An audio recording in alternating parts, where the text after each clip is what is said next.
Kizaru reminds me of people that have given into the indulgence of their narcissistic desires out of a sense of self-preservation rather than believing in a more optimistic, hopeful, liberating future that we desire in real life, and we also desire for Luffy and friends to achieve in the world of One Piece. If Kizaru was a real person, I would personally dislike them. And because of that, I'm going to give them the most disrespectful lens of analysis that I know how to do. It's going to be a Freudian analysis, and I'm going to spare him of doing an analysis on like penis envy or an Oedipus complex, and instead I'm going to focus on the psyche, the id, the ego, the superego, and how they all work together, and how when we look at what those are and who Kizaru is, we can understand him as the little cynical, narcissistic little goblin that he acts like, that he represents in the story of One Piece. As Marine's justice was originally introduced in the series, on one side of that spectrum is absolute justice, heralded by Kainu, now Fleet Admiral Sakazuki, and the other side of that coin of justice would be lazy justice, or maybe I should put it as disillusioned justice. This was heralded by Admiral Akiji, and something similar to the ideology of justice for the members of SWORD, who have effectively resigned from the Navy so that they could follow their own orders and pursue their own justice, their own beliefs, their own system. Kizaru is somewhere in the middle of all that. And what does that mean to be in the middle or to have unclear justice? In a system, in the real world, in the world of One Piece, labels remove the psychological need to apply ideas and experiences to how we perceive the world. In a system like this, in the world like this, no matter how much it is insisted that these labels represent the truth of the world, it is actually just reduced to idealism, blended up into oversimplistic talking points. Justice. Justice is the ideology of the Marines, but as Doflamingo so accurately explains, justice is actually just a label for the exploiters to use on the exploited to reinforce their idealism, which also just happens to reinforce the oppression of the hierarchy in this world. Justice ultimately serves the top of the hierarchy, the celestial dragons, or if you take it one step further, Emu. There can't be a permanent change in the world until people work together in whatever way they can to overcome the machine that denies what Freud calls the id, their desire, their impulses. And the id that we're talking about here is as simple as food, water, shelter, things that we know people need in One Piece and in real life. And what a lot of people in the real world don't have, even if they have food, shelter, and water, is freedom. The ability to truly understand, know, pursue, and achieve dreams. The celestial dragons, the oppressors, they dehumanize Kizaru by turning him into a weapon. And Kizaru's internal psyche has been eroded so severely that he says himself that he is just a cog in the machine. Just let me do my job, man. I have to kill you, even though you just read some history. I don't have a choice, but they do have a choice. If Kizaru and the other Marines withhold their power, they have a real potential to change the conditions that they all exist under. And while Kizaru exists within that hierarchy in a place where he is largely removed from the most obvious visible exploitation, he is still exploited through his humanity. He's forced to participate in exploiting others on behalf of the Celestial Dragons, on behalf of the Five Elders, on behalf of Emu, an immortal demon, or something at least resembling a demon in terms of their existing humanity being completely eroded. And Kizaru is an old dog of the military, a member of the older generation, and has been. He's not like Luffy or Kobe, who sincerely want to change the world for the better. He doesn't believe in changing the world. He believes in surviving. So due to the depravity and amoralism to uphold the system, Freud would say that his psyche's self-preservation forces him to see the world in an idealistic way. Subconsciously, this cynical idealism feeds into itself, and ultimately this is how he became a cog in the machine. He became mostly unconscious, passive, an unfeeling gear in the system that exploits his friends, his quote-unquote enemies, and himself. in the Egghead Island arc, he feels like he has no choice in this system but to kill his best friend because that is justice. And so by doing that to himself, he's debasing himself. He's sinking further and further into his own grave, and he's using the shovel. Kizaru, as he is in the Egghead Island arc, annihilates himself. He has no hope for change. We would say that his unconscious mind has two options. He can go mad trying to change this system that he believes is unchangeable. He knows the system is wrong because it is deeply alienating. Kizaru himself is so alienated that he considers Dr. Vegapunk his best friend, even though he is completely willing to end his best friend's life if it means preserving his position in the current system. The system wants people like Kizaru, wants everybody, to believe they are alone, that you are not connected to these other people, that there are good guys and bad guys, pirates and marines. The system knows it can't survive if the oppressed collectively work together. It has to alienate them as its own form of self-preservation. Kizaru and practically everybody in the world of One Piece, regardless of labels, are oppressed under the sadistic, gluttonous, vain structure of Emu and the Celestial Dragons. And in Kizaru's case, the system broke this man. And let me explain to you how. Sigmund Freud's concepts of id, superego, and ego reveal what happened to Kizaru. The id is the unconscious psyche's source of basic impulses and drives. This can be super basic, like the needs of survival through shelter, food, and water, but it is also the source of our need for liberation, hope, and dreams. The superego is essentially morality. It is what you learn and believe from existence, authority figures, and culture.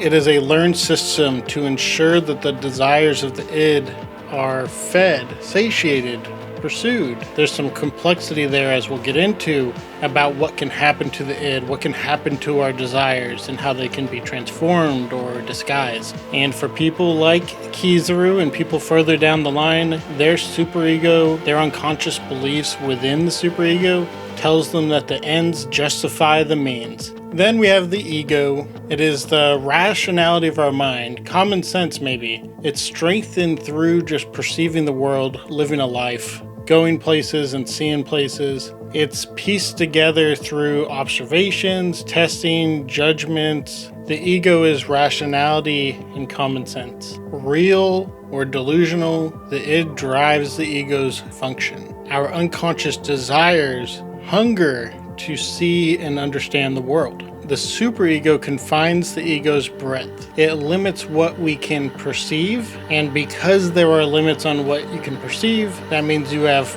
blind spots to reality. As I will be explaining soon, that is why Kizaru is unable to desire liberation. That is why Kizaru himself does not see a path forward to changing the world.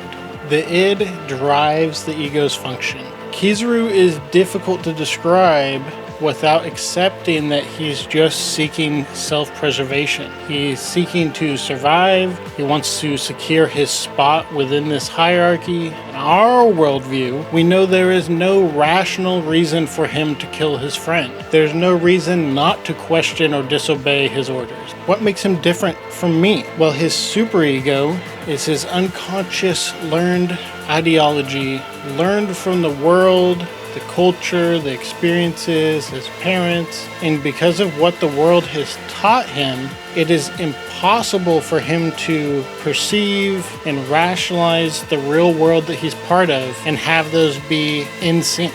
As a vice admiral or an admiral in the Navy, I feel like it's impossible to be so naive that you don't understand that the Celestial Dragons are not actually superior, that they're artificially placed at the top, that the machine itself gives them power over everybody else and is ultimately the greatest cause of exploitation and suffering in this world. He's in the system, so he observes the crimes of the Marines. He observes the crimes of the world government. He observes the crimes of the pirates. He knows of the heroism of many of the pirates. He knows of the depravity of the celestial dragons. And in this super oppressive, cruel world, the propaganda and the idealism of everything that supports this inhumanity that he sees with his own eyes and the trauma that he's actually experienced, they're just not compatible. They couldn't be.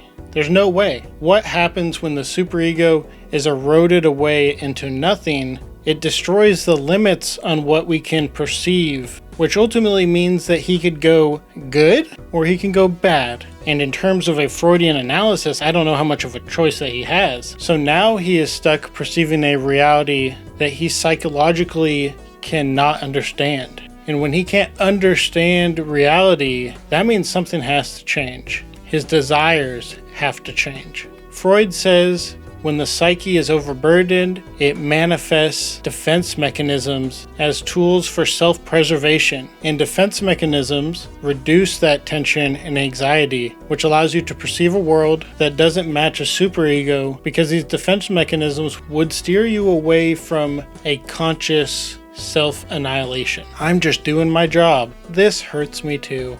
I'm just a cog in the machine. Reality cannot change. Money, denial, projection, rationalization. They transform the ego, the unconscious drives, desires, and impulses that are perceived as threatening. Consciously, we don't want to annihilate ourselves. What would Kizaru's threatening unconscious drives and impulses be before they disguise themselves to psychologically preserve himself as a bully within this horrible, horrible system? It's something that's unique to all of humanity, especially humanity that's in this system, in this struggle. Liberation, hope, dreams. He's annihilated without food, shelter, or water, so it's got to be the alternative. Liberation, hope, and dreams. That is why Kizaru feels so empty. His internal drives that we all personally know to be real within ourselves, that we see embodied in Luffy, they're missing. They're transformed or hiding within his psyche. Now, obviously, Luffy's position in this system is to challenge the apex of this hierarchy.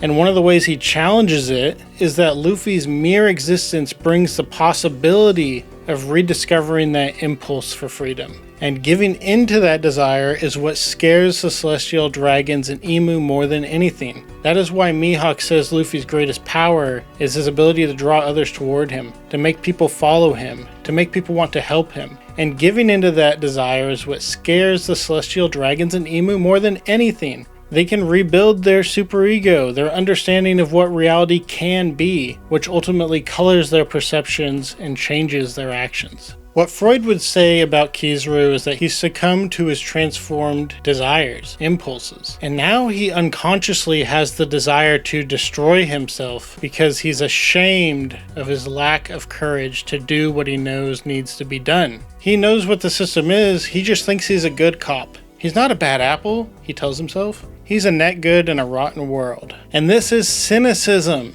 It's a poison, or maybe a medicine for those that cannot deal with the reality that they see. I'll leave that to you. And how this cynicism presents itself to a Marine like Kizaru is, justifying his actions through the belief, through the ideology, that he's never been wrong to presume the worst. It sounds logical, right? It's a safe bet, but it's not logic. It's his superego. It is an unconscious, forced, possibly false painting of the possibilities to protect himself because of the real trauma the system inflicted into him. If you're not catching what I'm putting down, this is why the older generation struggles to change the system. That's why the newer generations are so powerful. The older generations, in terms of self-preservation, need to believe in the system that benefits them. And for a non-celestial dragon, Kizaru, he's got a pretty cozy spot in the hierarchy, all things considered, for not being a celestial dragon himself. Now, what this means is very interesting, because regardless if Kizaru or anyone else is right or wrong, believing in a system means you are taking a leap of faith. Kizaru's leap is unconscious.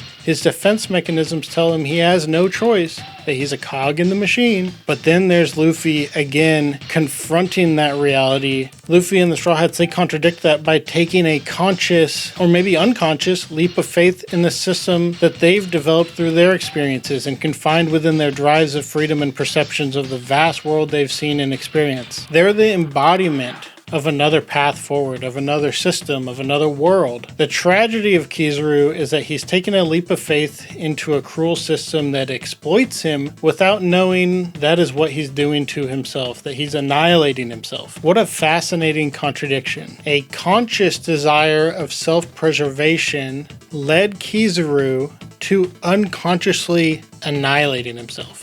And he's destroying himself because most of what he is a lie at this point. It's not real. It's like the fucking tooth fairy. His defense mechanisms tell him he has no choice. He's a cog in the machine after all.